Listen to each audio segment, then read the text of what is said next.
Di tengah-tengah kesibukan menjadi seorang dokter, saya selalu berusaha menyempatkan waktu untuk sesekali wisata atau sekedar jalan-jalan, hanya untuk melepas lelah dan bercengkrama bersama keluarga dan menikmati kebersamaan. Karena menurut saya waktu bersama keluarga adalah waktu yang terbaik yang tidak dapat digantikan oleh apapun. Selamat pagi, selamat siang, selamat malam, dimanapun dan kapanpun Anda berada. Kembali lagi dengan saya Dr. Niko Febrianto Kurniawan.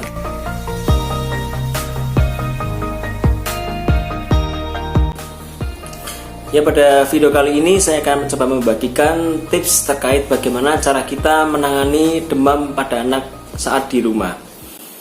Pada dasarnya demam tidak selalu berbahaya dan rata-rata demam akan ada sendiri dalam beberapa hari ke depan. Oleh karena itu, saya akan coba bagikan beberapa tips untuk menangani demam pada anak. Ada beberapa cara yang dapat kita lakukan di rumah secara mandiri untuk membantu menurunkan demam pada anak. Oleh karena itu, kita sebagai orang tua kita wajib mengetahuinya dan kita harus mengetahui tanda-tanda bahaya atau tanda waspada ketika anak kita terjadi demam. Demam seringkali akan dapat normal sendiri dalam beberapa hari ke depan, dan pada umumnya demam juga bukan merupakan suatu tanda bahaya pada suatu penyakit. Demam sendiri adalah suatu respon pada tubuh manusia karena terjadi suatu infeksi. Infeksi juga bermacam-macam, bisa disebabkan karena dari virus, bakteri, parasit, atau penyebab lainnya.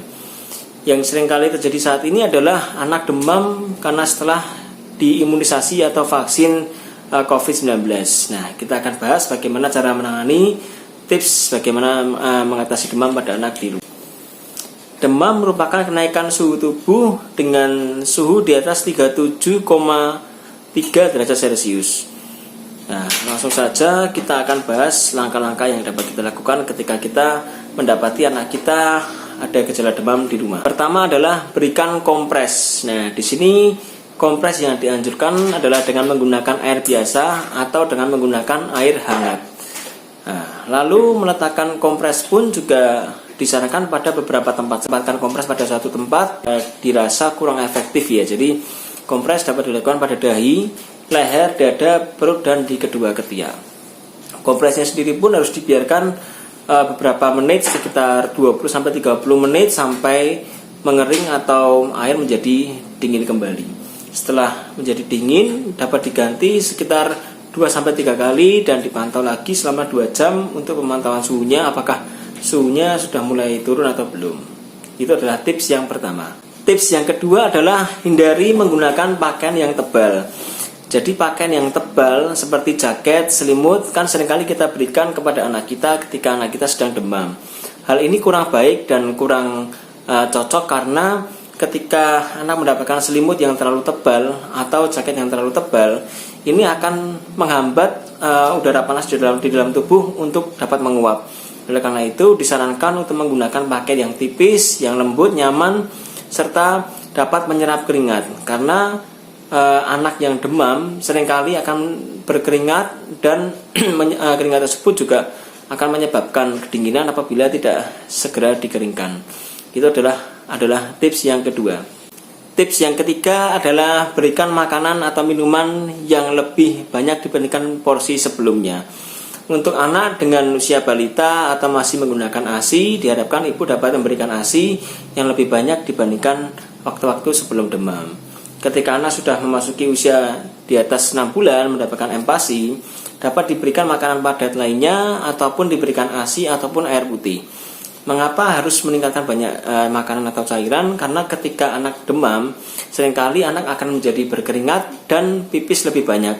Hal ini akan berpotensi menyebabkan anak kekurangan cairan atau dehidrasi. Oleh karena itu, berikan asupan makanan atau cairan yang lebih banyak agar mencegah anak dari dehidrasi. Untuk mengetahui apakah anak kita akan jatuh ke tahap dehidrasi atau tidak, kita dapat melihat dari beberapa tanda-tanda yang muncul. 1. Anaknya ketika menangis tidak keluar air mata. Itu adalah tanda dari dehidrasi. Yang kedua, kita lihat dari warna pipisnya. Ketika pipisnya menjadi lebih pekat dibandingkan sebelumnya atau seperti warna teh, ini merupakan tanda bahwa anak Anda mulai kekurangan cairan atau bisa jatuh ke tahap dehidrasi. Yang ketiga, bisa dilihat apakah jumlah pipisnya berkurang apa tidak. Ketika biasanya anak Anda dapat pipis dalam waktu 4 jam sekali pipis, lalu kemudian saat ini periodenya memanjang menjadi 6 jam sekali atau 8 jam sekali. Ini merupakan tanda bahwa anak Anda mulai kekurangan cairan. Oleh karena itu perlu diawasi tanda-tanda dehidrasinya dan berikan asupan makanan atau minuman yang lebih dibandingkan sebelumnya. Tips yang keempat adalah jaga suhu ruangan. Jadi kita sebagai orang tua ketika merawat anak kita dalam kondisi demam, kita boleh menggunakan AC atau kipas angin.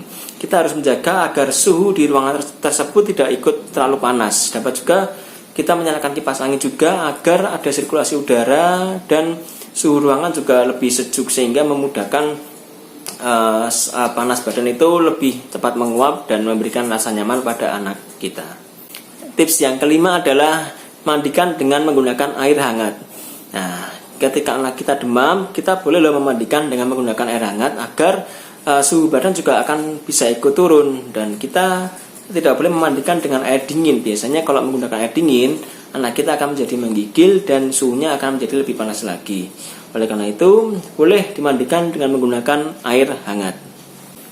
Tips yang keenam adalah berikan obat pereda demam yang dapat kita beli bebas di apotek atau di toko obat.